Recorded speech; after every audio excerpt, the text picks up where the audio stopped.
right?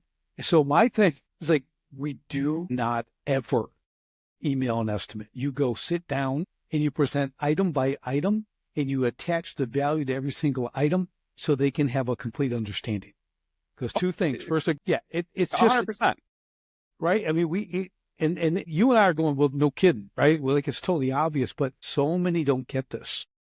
And I'm like, they have no point of reference. Are you tired of working more for less profits in your home service business? What if I could show you $100,000 in hidden annual profits in your business in less than 3 minutes? Would you be interested? And not only show you where, but how to create that 100K in 6 months or less without additional advertising or marketing spend guaranteed. Just go to sharpenthespearcoaching.com to see how truly simple it is. That's sharpenthespearcoaching.com. Do it now. And we are back on the STS Sharpen the Spear podcast with another incredible guest. You know what? I only have incredible guests because I'm blessed. And this is awesome. And Drew Donaldson is no exception. So I am excited to bring him on. And as we always do, Drew, no one knows you better than you. So give us a little backstory, bring us up to speed, and we're going to get into a great conversation. So I am the CEO and founder of Grow House. We are a growth-centric marketing agency. And really what that boils down to is acquisition and retention of clients. You know, a lot of agencies will focus on one side or the other, or there'll be specialist firms that do one specific thing. We're more strategy focused. So when a client comes to us, usually they come to us with a big stinking problem, and it's our job to solve the problem, not just provide kind of off the shelf the solutions. So we've been in business since right before COVID hit. So that was a great time to start a business. Always fun to have the entire economy shut down for the first full year of business, but it gave us an opportunity to kind of step back and talk to a lot of business owners and hear what they didn't like about working with marketing consultants and marketing agencies and marketers in general. And then we essentially just reverse engineered what a marketing agency should be from our client's perspective. And so we've been going strong since 2020 and a lot of pivots along the way. But sitting here today, a very happy agency owner.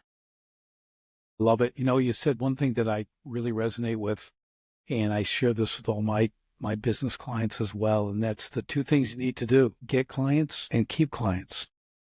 That's the key to success in business. A lot of people are good. You know, it's funny. I was just talking to someone today and I was like, you know, most people are good at one or the other, but it takes a real master of business to be good at both. And it's like, you know, you meet people who do the most amazing carpentry. You're like, oh my, how are you even available to hire? You're so good. Like, you know, you could give Joseph a run for his money. And then you see their business practices in terms of what they're doing to get clients. And they're like, well, I'm just kind of sitting back waiting for the phone to ring. It's like, okay, well, that's why. And then you have people on the other side who are just great at closing the deal and being Mr. Professional.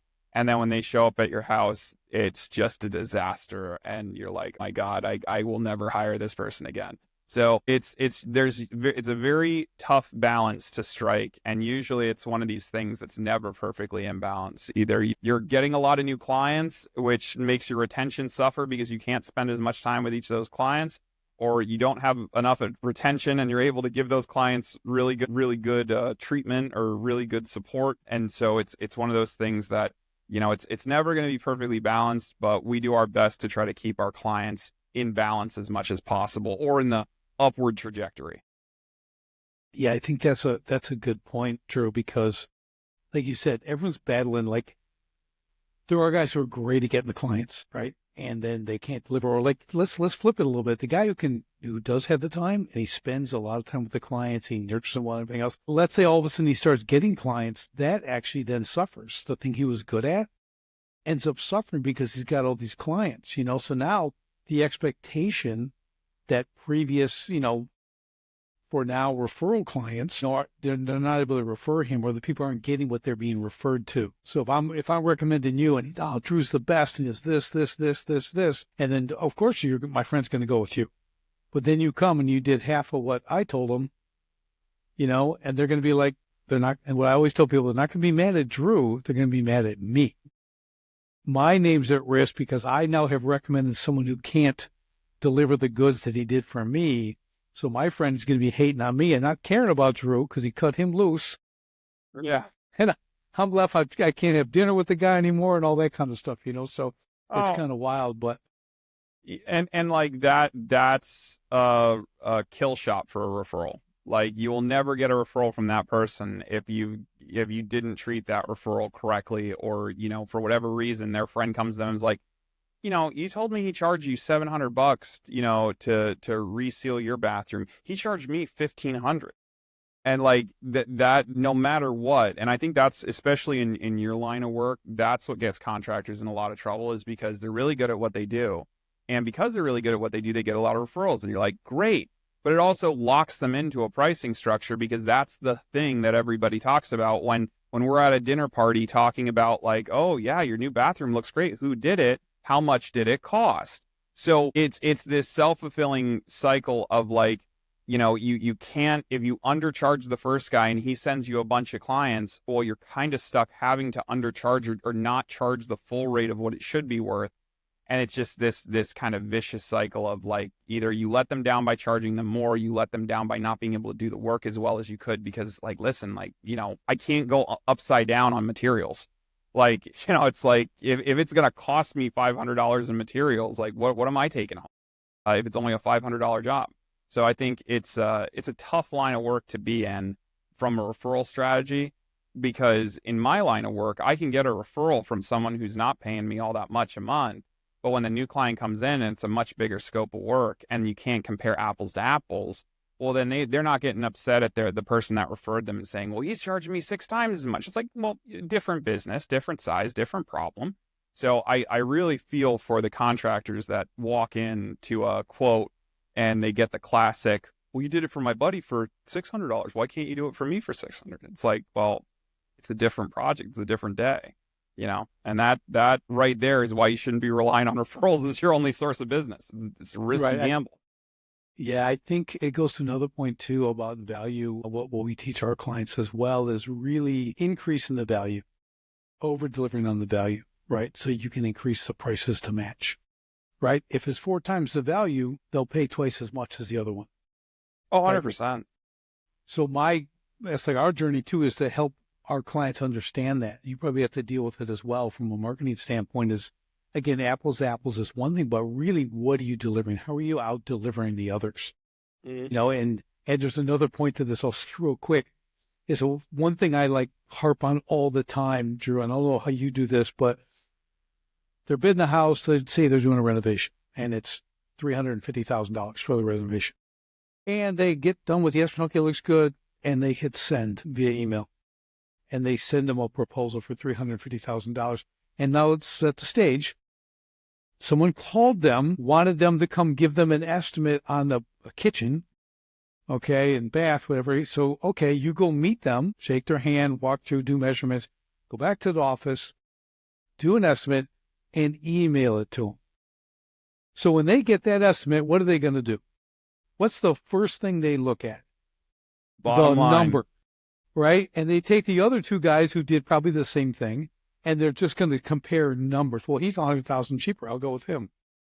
No explanation, no nothing, right? So my thing is like, we do not ever email an estimate. You go sit down and you present item by item, and you attach the value to every single item so they can have a complete understanding. Because 2 things. First, like, yeah, it's just 100%. Right? I mean, And you and I are going, well, no kidding, right? Well, like, it's totally obvious, but so many don't get this. And I'm like, they have no point of reference. Do they build kitchens? Yeah. Of course they don't, right? So like, you have to go and do this. So what I tell them, because they get mixed, I go, when you're doing the estimate, that's when you set up the presentation schedule. Okay, how's next Thursday? I'll have this ready next Thursday. You got Thursday afternoon, say 4:00. Figure out the date, set the date for the presentation. That's more important than the estimate date. Yeah. It's like... And here's the thing. If they're not interested in setting up that date, that's a tire kicker. That's someone that's not going to care. They're not going to care about the value. They're just going to go with the cheapest bid. Do you really? And like, that's what you're setting yourself up for by emailing the proposal, is that if you have no pre-existing relationship with this person, and you just send them a proposal, the only jobs you're going to win are the jobs where you are the lowest bidder. That's it. So it doesn't make any sense. I think the other thing that's crazy about home services in general is how easy it is to add value. And I don't think it's obvious because, otherwise everybody would do it. But you know how many times contractors or home service people have been late to an appointment? Almost every time, right? Domino's did this thing back in the 80s, and they got in trouble for it. I'm a time cop. Or remember the 30 minutes or it's free? Right? Yep. Domino's, massively create a rush. Everybody was ordering Domino's. Domino's was this unknown quantity. All of a sudden, everybody wanted to order Domino's because, hey, if it's not here in 30 minutes, it's free. I'm hungry now. I want food in 30 minutes, right? Now, what if you put on a guarantee as an added value that we guarantee will be on time, and for every minute we're late, we'll deduct $100 from your estimate, or $100 from the total invoice, right? Super attractive. And all you have to do is make sure you show up on time, right? And you know what? If you're a minute late, or maybe you don't do $100 is a little steep, but maybe you do $50 a minute or something like that. You know what? If you're 2 minutes late, they get to feel like they got an even better deal because, hey, he showed 2 minutes late. He's gonna knock $100 off the invoice. And at the end of the day, on a big job, $100 is chicken scratch if you're bidding a $350,000 job. The other thing that absolutely kills me with home service, this is specifically for like contractors and painters, and I have a really good contractor right now who does this, but he's the first one that has ever, and I've had a number of contractors work on my home, clean up. How many times has a contractor left my house a mess? Have a clean as a whistle guarantee. Tell them that that you will walk them through, and if they are not satisfied with the state of your home after the project's done, or after you leave for the day, you will hire a professional cleaning crew to come in and clean for them. Or better yet, have that built into your cost. Say, yeah, after we're done, just to make sure there's no dust anywhere, we're going to have a professional cleaning crew come in and clean up after us. Never once have I seen that on a proposal, but that if the guy that was the second highest bidder didn't do that, I'd be like, no, I'm just going to go with this one because I don't want a dirty house after they're done. For the record, Drew, my clients have professional cleaners who come in at the end. Perfect. And it's critical. I'm telling you, and you're right. Here's another thing I do. So all my contract friends listening, if you do kitchens, if kitchens are your thing, here's what I taught a friend who had a kitchen business, and I would do some sculpture work for him. We do some custom countertops and pot holders and stuff like that. But I'm also, I'm a pretty good cook, like kind of 5-star level. Okay. But I didn't want to do this, but I said, you're building a kitchen. This kitchen was $300,000. You know what you need to do? Tell the client it's all done. Invite a few couples over, 8 to 10 people. I'm bringing in a chef and servers. We're going to cook the first meal for you. It's going to be a 3-course. This, and this is going to be amazing. And they're like, tell me they're not going to tell everybody to have them do your kitchen, right? And I'm talking, you got the waiter, they're watching them cook because it's a culinary art, right? It's a performance art. And people can watch on the islands you just built. They can hang out and they can talk to the chef. Are they ever going to forget you? Ever? Not in a million years. And every person at that party is now going to compare when they get their kitchen scoped out. Well, yeah, but they're not bringing in a professional chef at the end of it. That's awesome. And then that is, again, you can bury the cost in the estimate for that. It is such a huge value add. And like, the other thing that kills me, and it's just going back to that cleanliness thing. And I just saw this the other day, and I see it so often, right? Window guys, the Anderson window guys, right? They install the windows, and what do they do before they leave? Nothing. They don't take off the stupid Anderson window sticker that takes 5 hours to take off the window, right? They leave them sticking there. So you just paid $30,000 for brand new windows, and now your house looks like a giant billboard for Anderson windows. It's like, take the time, take a putty knife, scrape it off, so that when they look at it for the first time, they go, that looks fantastic. Instead, I'm sitting up there with a putty knife scraping off stickers so that I'm not a walking advertisement. And like, I can't tell you the number of houses I've seen that on where those things are up for months because the people can't get them off. Yeah, it's such a great point, Drew, because it's these little things, that seem, and again, when we talk to business owners too, they're so in it, inside their business, they can't see that. They can't see the sticker on the window because of the window. Right. It's the forest for the trees. They can't see they left a sticker on there. They can't see they didn't wear shoe booties when they came in to do the first estimate to walk around. They're tracking their construction boots with paint and everything else on them around at people's house. And they're going to bid on a $300,000 kitchen. Do you think the people who can afford a $300,000 kitchen want you wearing your nasty boots in their home? No. So it's these little things that we have to get a grip on. Like, we have to step back and look at what we're doing. And from the marketing standpoint, it's the same thing. That's why I love you saying this stuff, unprovoked. It's like unprompted. I love it, because if you're a marketer who's going to work with my people, right, you have to understand these little things. When you build value, you have to be able to see these things that, like, even in my book, it seems really common, very foundational, but it's eye-opening because they just don't get it. They don't have the ability to step back and look and say, how do we add value in the littlest ways? I'll give you one more example. When something went wrong on a job, so now you have an angry client. I'm air quoting angry client, right? So you're going to come back. So I come back, and here's what I learned to say. It's one simple sentence. Everyone should take this away. What can I do to make it right? If you just ask that question, it's going to be way less than you think. Yeah. Okay. You say, well, if you could just pick that trash up over there that blew in the bushes, and that'd be good. I'd feel a lot. Okay, great. Done. Do it right now. I'll do it. And you're done. You're thinking they want a refund. This and that, and they want some trash picked up. It's so true. And so I have a story that I can share where that goes wrong, but I can also tell you that there's a principle that ties into this well, where say you're a GC and you had subs and the subs didn't do the good job. Well, they're not angry at the subs because they don't know who the subs are. They're angry at you, right?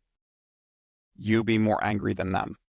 When they come in and be like, can you believe this? They ruined this carpet. And you go, oh my God, I cannot believe it. I'm calling those guys and firing now. They'll never work in this town again.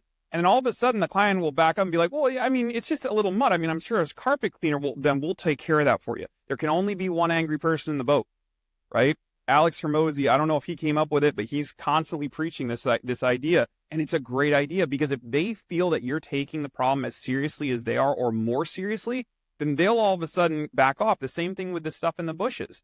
Like, how can I make this right?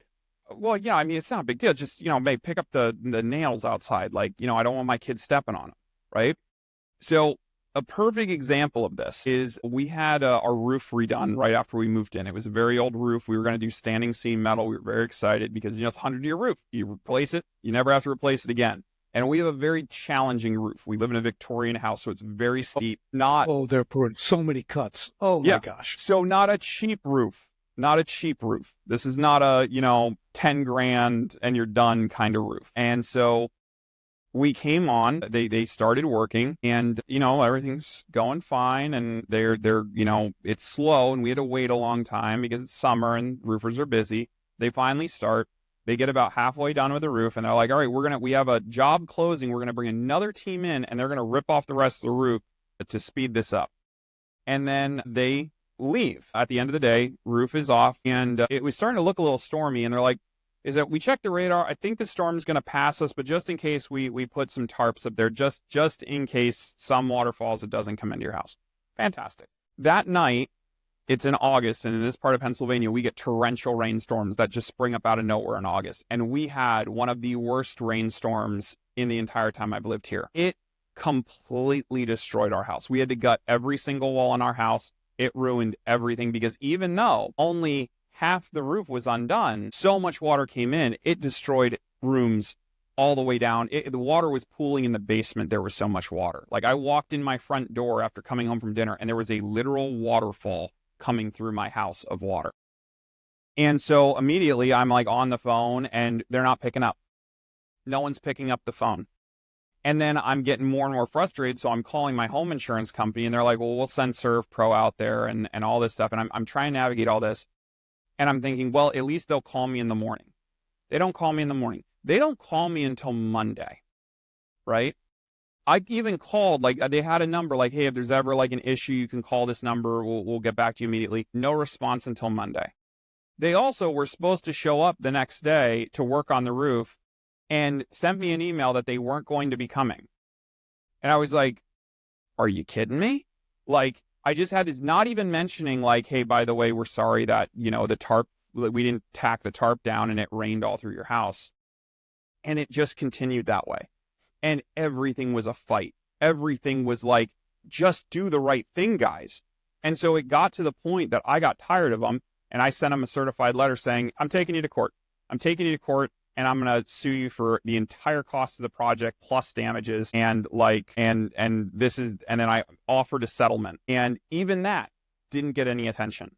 So I called the local news channel that does the criminal contractor kind of stuff. Right. And I called her, and she's on the phone with me. She's like, this is a really big deal. And I was like, yeah. I was like, they ruined my entire house. And she's like, all right, I'm going to go call them to verify the story. And as long as I get enough, we'll come out and do a segment for you. And this was the big local NBC affiliate, that everybody watches.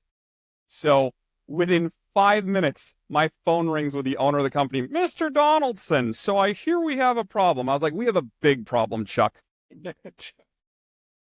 And so I had to get the media involved just to get this guy to pick up a phone and say the exact line you just said. What can I do to make this better? Right? Yeah. It should never get to that point. If you mess up, if something goes wrong, just own up to it and fix it. Don't drag this thing out. I mean, it took probably 6 weeks just to get the insurance money. So in the meantime, my wife and I are living in 10 by 10 feet room in our house, the only room that wasn't touched by water. And that whole time, we don't have any money coming in from insurance. So we can't fix anything. We can't hire contractors. We can't do anything. And all he would have had to done, he has all the connections. He has builders. He should have just sent people in and be like, hey, we're going to make this right. Right. And he could have avoided the insurance claim entirely. He could have just said, listen, the damage is extensive, but drywall's cheap. We'll fix it. Yeah. And let's not make this a bigger issue.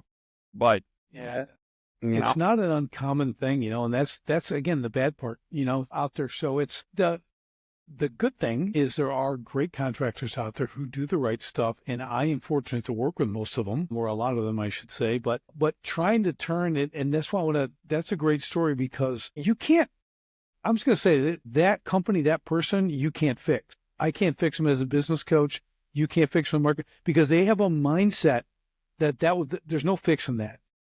They need to be out of business is what, okay. They need to go find another line of work, but because there are certain things and certain levels you just can't fix. People who don't do high quality work, you can't fix that. Okay. 100%. So, and you probably run into this as well. When you're looking to take on a client, they want your service, just like someone wants me. I'm investigating them as much as they're investigating me, because I can't work with people who aren't delivering high value, who aren't experts at what they do, excellent craftsmen, whatever that is. If they're a plumber, they're a great plumber, right? They do everything right. I have to walk them through their processes, even if they're not written out and perfect, but how do you do work? What does it mean to you? Just like sharing some stories, it's important to know. And I think the big takeaway here is really understanding how critically important that is, that you look through the customer's eyes. Everything you do in your business, whether it's marketing or you're coaching or you're installing a toilet, you have to see it from the customer's vantage point. And that goes into how you speak to them, right? You're not in all these business terms or the special, the hidden world of HVAC. You know what I mean? You're speaking in these terms and stuff they don't get into that. They want their home to be warm. That's what they want. They don't need to know all the ins and outs of how you're going to bend they don't need all that. So it's a really good takeaway that when you start to look at it from the customer's eyes, you can build a much better business. Your marketing can be on point because you understand their pain. You understand the problems that they face. That's what you want to talk about. They don't care how great you are. People really don't care how great you are. What they care about is you understand their pain. Because if just like you have a construction horror story, and I do, and he does, and she does. Everybody's got one.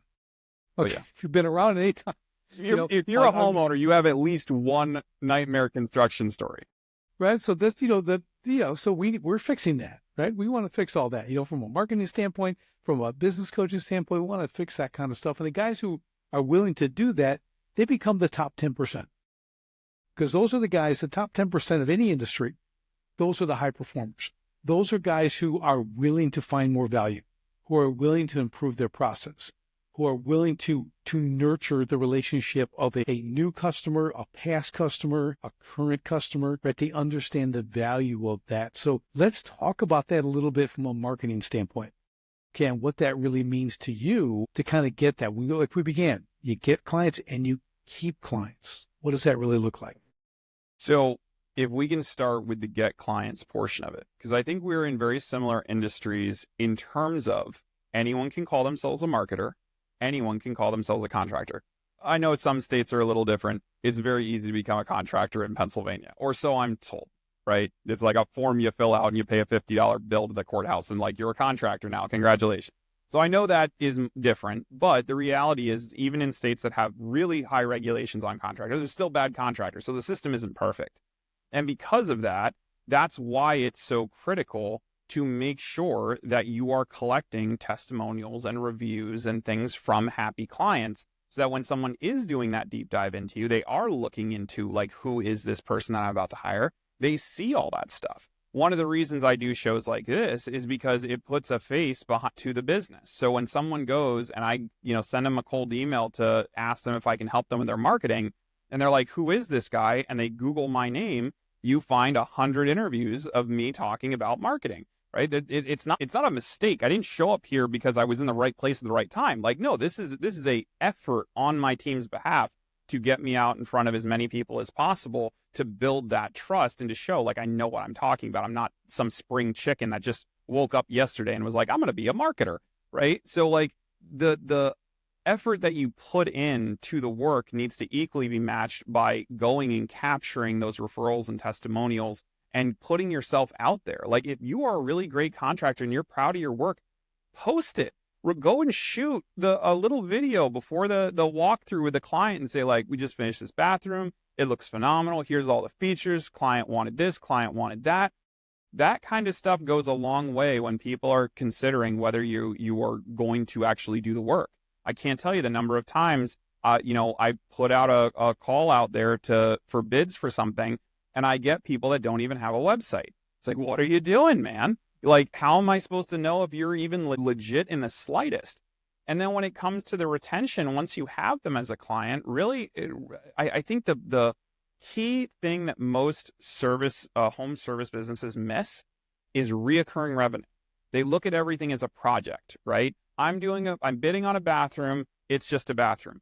Buddy, it's never just a bathroom. It's a bathroom, and you're going to do such a good job on the bathroom. They say, hey, can you look at my kitchen cabinets? They're wonky. And then after the kitchen cabinets, I really been thinking about doing a new island.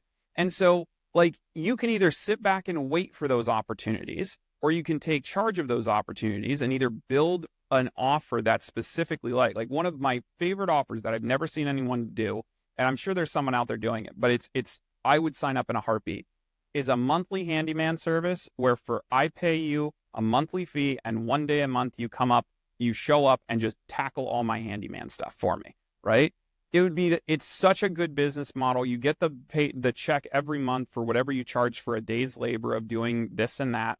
And then you give them the option to bank that time. So if they have a really big project and they want to save up, they can pay you overtime for it.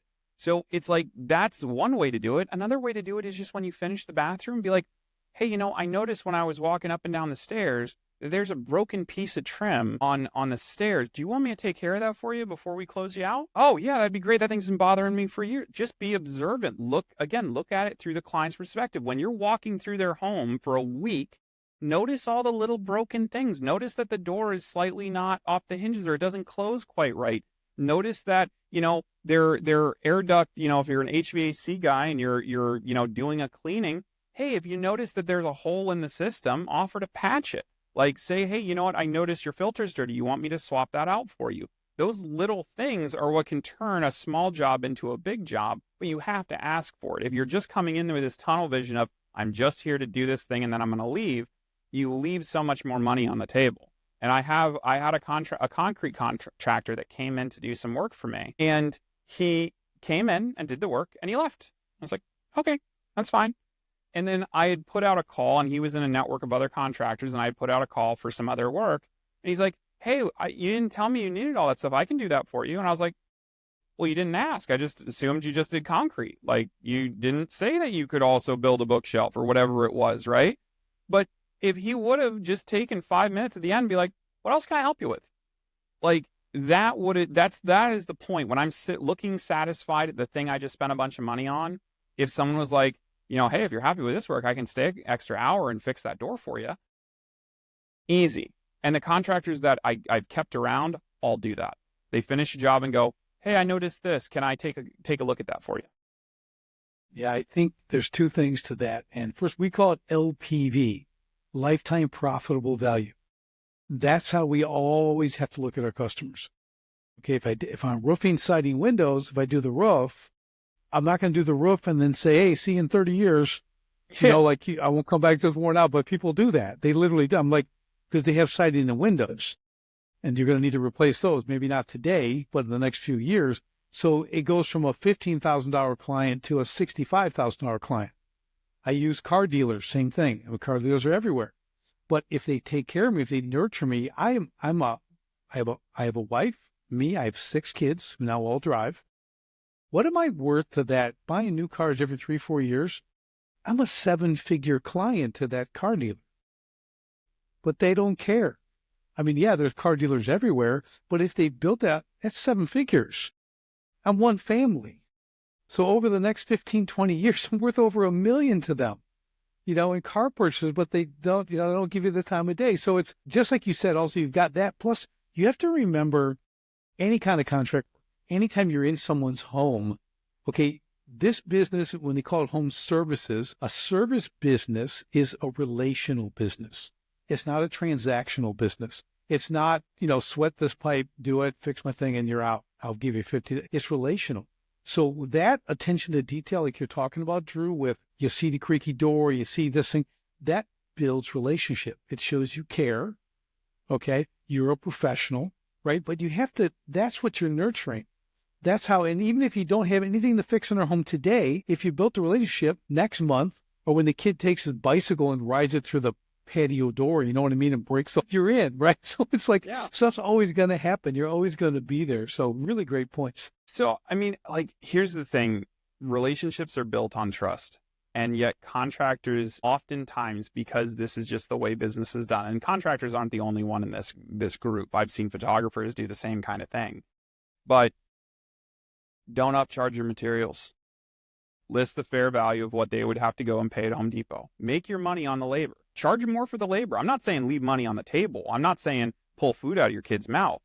But be honest about the cost. Because if they look at that and they go, yeah, you know what? That fan was $165 at Home Depot. That immediately builds trust that this guy's not trying to screw me over, right? But if they go and pick out a fan at Home Depot and they take a picture of the price, and then your estimate comes in and it's twice the price, they're going to be like, why is he paying twice as much for the same fan, right? And that immediately erodes trust before you even get the job.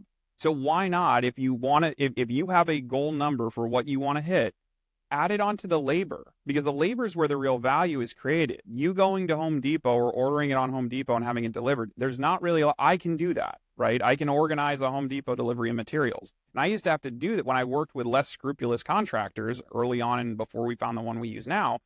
I would never trust them to order the materials, because every time they'd send me the estimate, they'd be charging me, $108 for a box of screws. And I'm like, really? Like, oh yeah, great. You're only charging me $25 an hour for labor, but the materials are like, absurd for what this project is.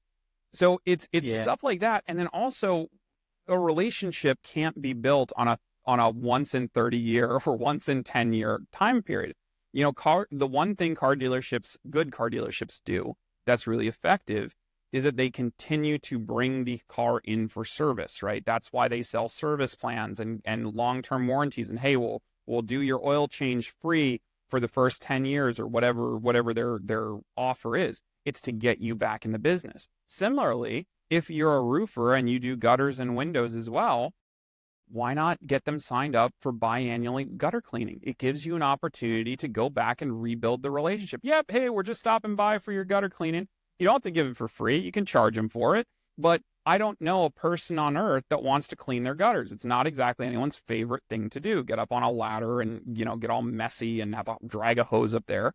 Most people are willing to pay for it.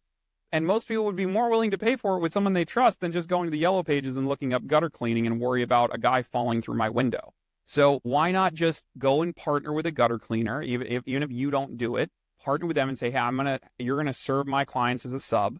And here's the list of people that you need to go see and the dates they want it done. Bing, bang, boom. Yeah, I love it. What I used to do with my roofing company was after we did the roof, I'd say you're going to get a free yearly inspection. Beautiful. We're going to be up. We're going to make sure the roof is doing what it's supposed to do.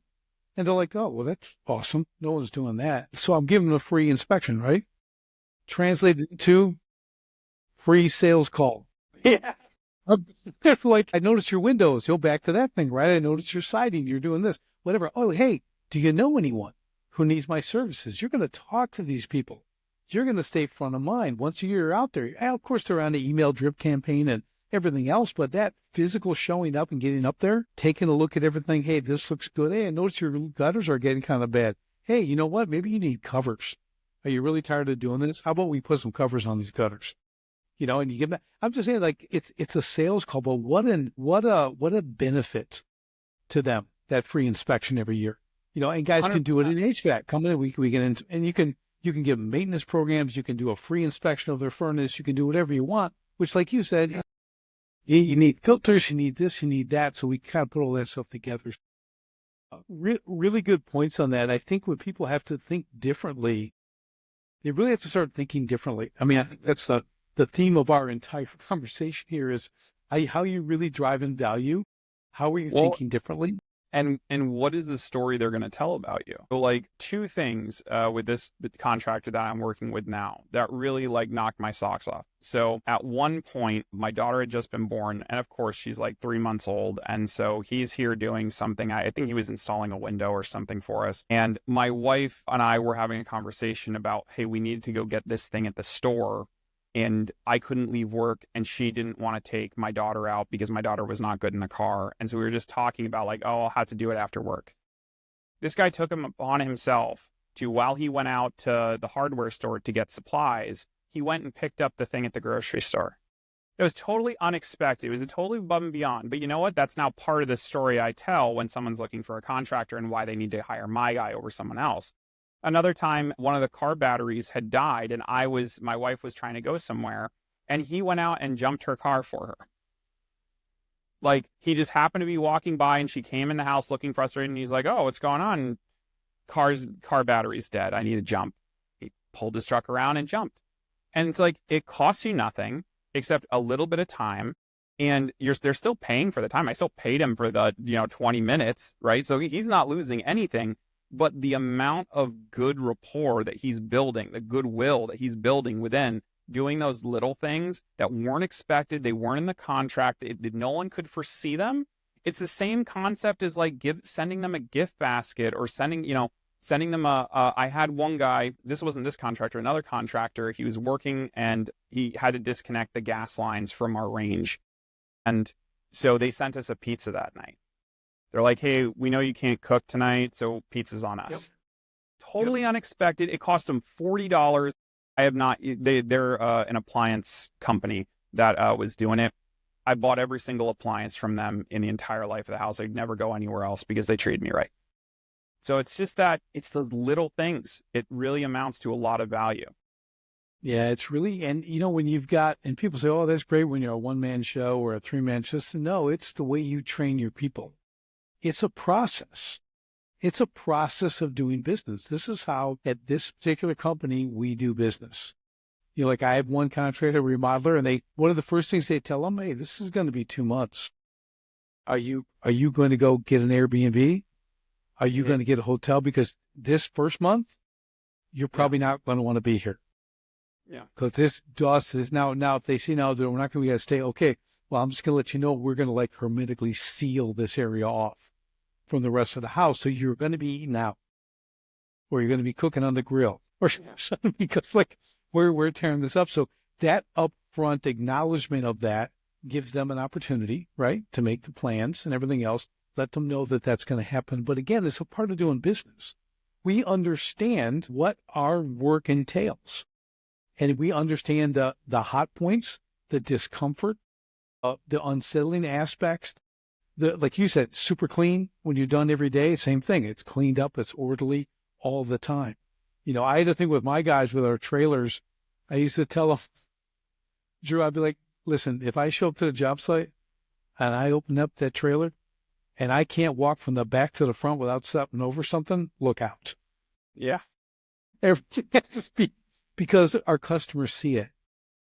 And when our customers see disorganization in the way we work, in our materials, inside our trailer, what do they think is happening inside the house? It's the same thing. See, there's a congruency in everything you do, and it matters. It completely matters. 100%. I mean, if you show up in a beat up 1984 Ford truck with a missing window and duct tape and plastic over it, with a bunch of secondhand power tools thrown in the back all helter skelter, and a client sees that, there's a good chance they're going to send you home and be like, oh, my wife has double COVID, so you can't come in the house. Because that's the first impression. And I'm not saying you have to go and buy a $70,000 truck and have it shrink wrapped with your logo or any of that. It's just like, listen, if you have an old truck, if you have a missing window, take care of it, right? Like, put a toolbox in the back, organize your tools, put a cap on it, do something to make sure that person, when the first time they see you, you're like, yeah, he drives an old truck, but at least it looks like it's in good shape. Like, I have an old Ford Ranger from the 80s. It's seen better days. It's got a nice patina on it. But you know what? I could pull up to somebody's house, and I don't think they'd look sideways at me if I offered to do work for them, right? Like, it's still nice enough where they're not going to, like, worry about, like, wow, he really doesn't take care of his equipment. How's he going to treat my house? Yeah, I think it's, I like to say it like this: be a pro, be a professional. Okay. Like, know that this matters. Okay. Then what you do, where things are, the appearance. I write about this a lot and everything else, the whole approach. We could spend 2 more hours about this too. It's just, there's process to everything. There's consistency, there's congruency with what you do.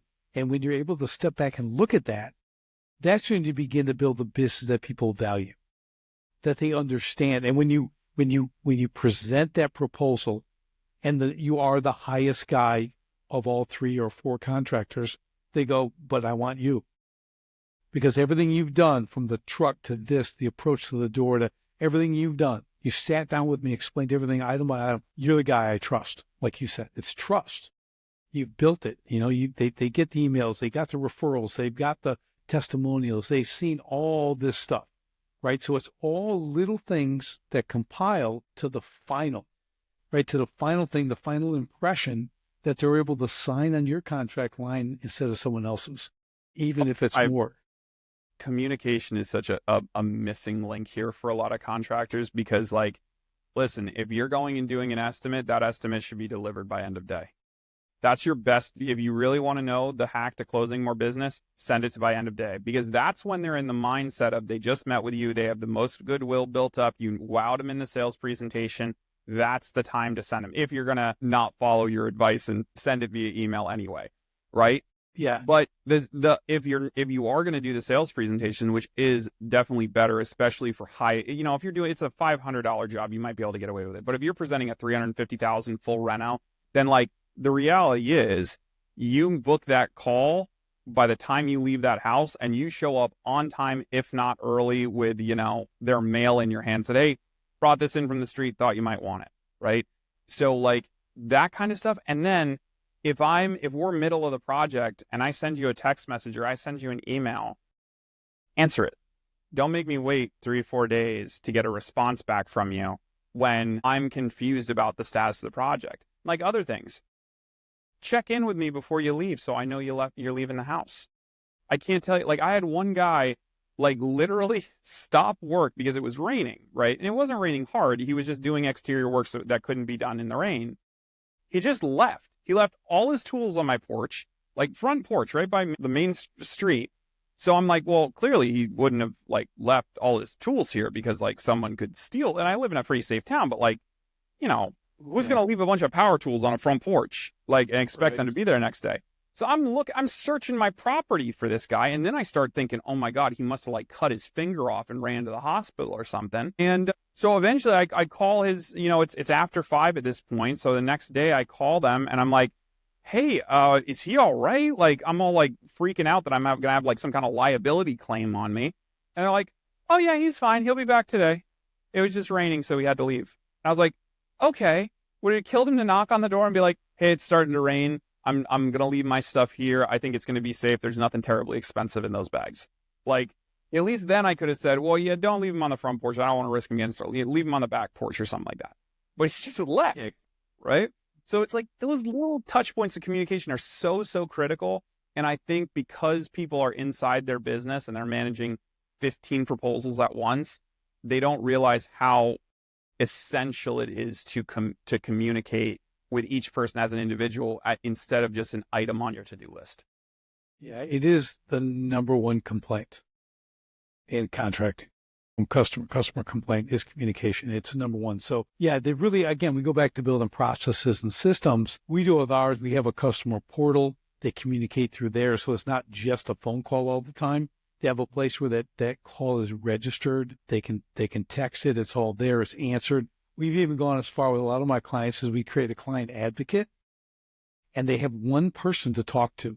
Now there's project managers and stuff like that too, but this literally is this person's job is to communicate everything. They contact her directly. She talks to the project manager. She talks to the owner. She takes through there. So there's only one point of contact, and that person's a doer, which means they get things done. They get the answers. They return them because their whole job is that.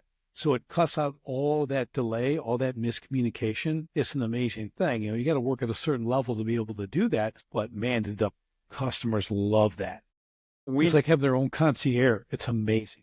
We literally just hired for a role called client advocate with that exact job description at the beginning of the year, because I saw that as we were getting bigger, it's that stair step we talked about, right? Like the bigger you get, the more support you need.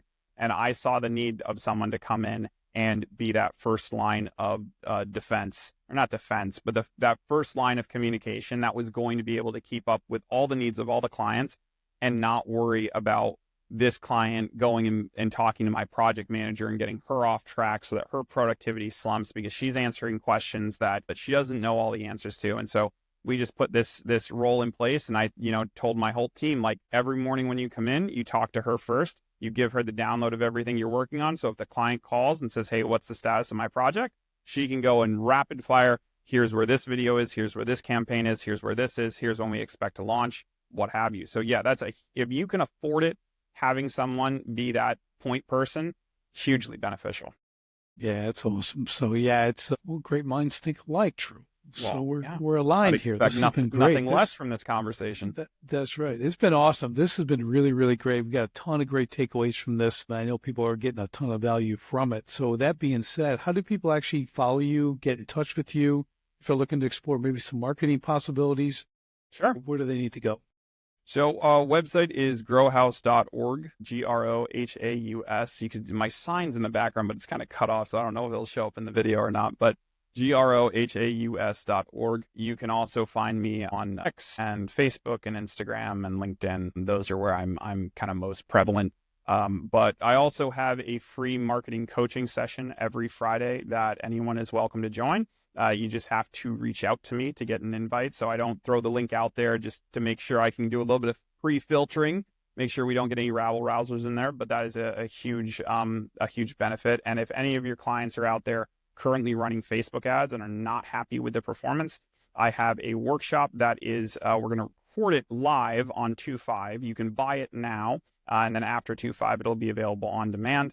It's only $47. It's the exact ad strategy I run with my clients that we've spent hundreds of thousands of dollars developing. So it's a really good way that if you're not happy with the results you're getting on Facebook ads or on Twitter ads or wherever else you might be marketing on social media, this is a really good strategy to implement to make those systems work for you a lot better. Oh, that's awesome. We'll have all that in the show notes. That is fantastic. That is quite an offer. Thank you, Drew, for this. This has been a blast. And it's always nice when you can throw around a couple stories. Yeah, well, it's always great to find we all got someone. Our stories, and it's kind of fun. Yeah. it's always great to talk to someone who understands value, because I think that is like such a, and I mean, that's all we really talked about today, just in like 15 different lenses, but it's foundational, man. Like this is what separates the good from the great. This is what separates like the people who are going to sell their business for $1 million and the people who are going to be, die penniless. This is the thing. And it's like, I could teach you all this marketing strategies in the world, but nothing is going to change how you treat your customers. So good. I think good, man. I hope this is as gold to everybody listening as it was to me and Richard.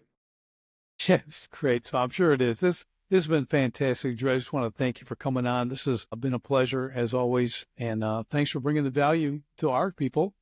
And everybody, Always happy. We will see you on the next STS Sharpen the Spear podcast. See ya.